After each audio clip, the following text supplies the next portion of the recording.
So anyone who says that so-and-so person is God, you put him to the test of Surah Ikhlas. If he passes the test, we Muslims have got no objection in accepting that person as Almighty God.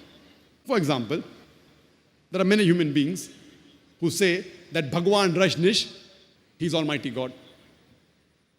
Once during question and answer time, there was a Hindu brother who told me, Brother Zakir, we don't believe Bhagwan Rajneesh to be God.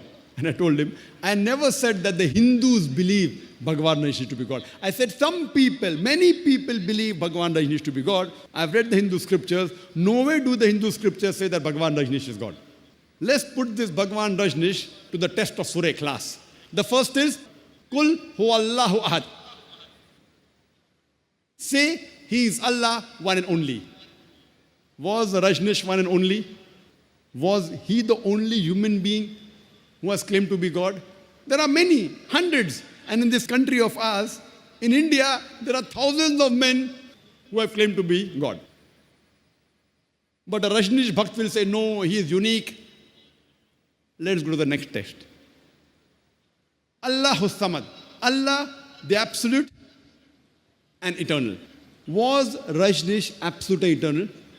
When you read his autobiography, it's mentioned in the autobiography of Rajneesh that he was suffering from diabetes mellitus, from asthma, from chronic backache. Imagine Almighty God suffering from diabetes mellitus, from asthma, from chronic backache. And the third test is, Lam yulid wa lam yulad. He begets not, nor is begotten. We know that Bhagwan Rajneesh, he was born in the state of Madhya Pradesh, and he had a mother and father. And in the year 1981, he goes to America, he goes to USA, and he takes thousands of Americans for a ride. And in the state of Oregon, he starts his own village, which was called as Rajneeshpuram. Later on, the American government, they arrest Bhagwan Rajneesh and they put him behind bars in prison. And Bhagwan Rajneesh says that the American government gave me slow poisoning. Imagine Almighty God being slow poisoned. And in 1985, the American government kicked Bhagwan Rajneesh out of USA, and he comes back to India and goes back to the city of Pune in Maharashtra, the state where I come from. And he goes back to his old center and gives it the name, the Osho Commune. And if you go to the Osho Commune, and I've been there several times, it's mentioned on his samadhi, Bhagwan Rajneesh, Osho, never born, never died, but visited the earth from the 11th of December 1931 to the 19th of January 1990. Never born, never died, but visited the earth from the 11th of December 1931 to the 19th of January 1990. They forgot to mention in his samadhi that he was not given visas to 21 different countries of the world. Imagine Almighty God coming down to this earth. He wants to visit the world and he requires visas. He was not given visas to 21 different countries of the world. And the Archbishop of Greece said, if you don't remove Rajneesh out of this country, we will burn his house and the house of his disciples.